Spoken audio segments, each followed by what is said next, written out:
Hello friends, आज हम accounting entries में फर्दर एंट्रीज सीखेंगे। पहले दी हुई है on 20 July 2013 received a cheque for ₹12,500 from mister Shah. यहाँ पे बताया गया है कि मिस्टर शाह से 20 जुलाई 2013 को चेक रिसीव हुआ है। तो यहाँ पे हम ट्रांजेक्शन करेंगे जब हमारे पास चेक रिसीव होता है, यानी कि कैश हमारे पास आती है, यानी बैंक थ्रू कैश आती है। तो बैंक अकाउंट को हम डेबिट साइड में मेंशन करते हैं। टू यानी जिस पार्टी ने हमें पेमेंट किया है तो हम उसे क्रेडिट साइड में मेंशन करते हैं। मिस्टर शाह से हमें अमाउंट रिसीव हुई है तो मिस्टर शाह को हम क्रेडिट साइड में मेंशन करेंगे, तो हमारी ट्रांजैक्शन बन जाती है बैंक अकाउंट, जो हम as per personal rule receiver account debit, यानी बैंक अकाउंट से हमें पेमेंट हो रहा है तो bank account debit 12,500 to mister Shah 12,500। इस तरह से हमारी ट्रांजैक्शन पास आउट होती है, आप देख सकते हो। उसके बाद नेक्स्ट ट्रांजैक्शन है हमारी on 25 July 2013 provide 1500 depreciation on machinery costing ₹2,02,500। यहाँ पे आपको बताया गया है कि जो हमने मशीनरी परचेज़ की थी वर्थ ₹2,02,500, उस पर हमने 15% डेप्रिसिएशन यानी हमने आगे के ट्यूटोरियल में पढ़ा था, डेप्रिसिएशन यानी गिसावट होती है। अगर हम फिक्स्ड एसेट्स ले रहे हैं तो हमें उस पर कुछ प्रतिशत गिसावट गिननी रहती है। तो यहाँ पे हमने मशीनरी पे 15% गिसावट गिनी है। तो आप यहाँ पे देख सकते हो डेप्रिसिएशन हमारा वन टाइप ऑफ एक्सपेंस हो जाता है। तो डेप्रिसिएशन अकाउंट को हमने डेबिट साइड मेंशन किया है, आप देख सकते हो हमने उसको डेबिट साइड मेंशन किया है।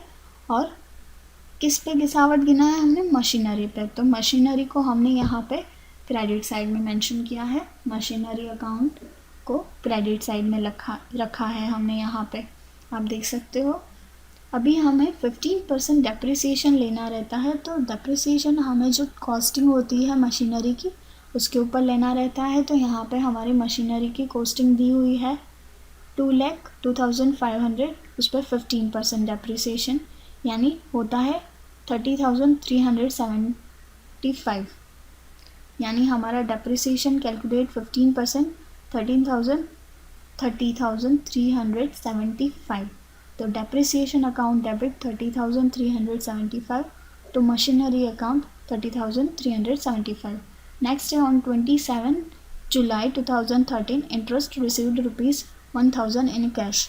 हमने यहाँ पे इंटरेस्ट रिसीव किया है, यानी इंटरेस्ट रिसीव करना हमारा वन टाइप ऑफ इनकम हो जाता है।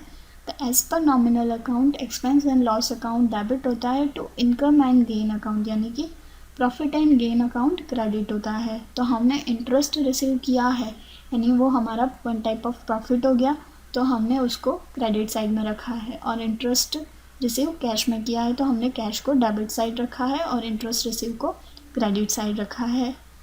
जो अमाउंट हमें टोटल मिली है 1,000। तो हमारी ट्रांजैक्शन बन जाती है cash account debit 1,000 to interest receive account 1,000। इस तरह से हम ट्रांजैक्शन बना सकते हैं। नेक्स्ट हमारी एंट्री है on 28 July 2013 paid wages and salary ₹10,000 in cash. यहाँ पे आपको बताया गया है कि वेजेस और सैलरी 10,000 रुपये की हमने कैश में पेमेंट की है, यानी कि वेजेस और सैलरी हमारा वन टाइप ऑफ एक्सपेंस हो जाता है। तो as per nominal rule expenses and loss account debit होता है, तो हम यहाँ पर वेजेस एंड सैलरी को डेबिट साइड में मेंशन करेंगे। आप देख सकते हो हमने वेजेस एंड सैलरी अकाउंट को डेबिट साइड में मेंशन किया है। उसके बाद हमने कैश में पेमेंट किया है, तो यहाँ पे हमने लिखा हुआ है कि टू कैश, यानी कि कैश थ्रू हमने वेजेस एंड सैलरी को पे किया है। तो wages and salary account debit 10,000 to cash account 10,000। इस तरह से हम ट्रांजैक्शन पास आउट करेंगे। Thank you.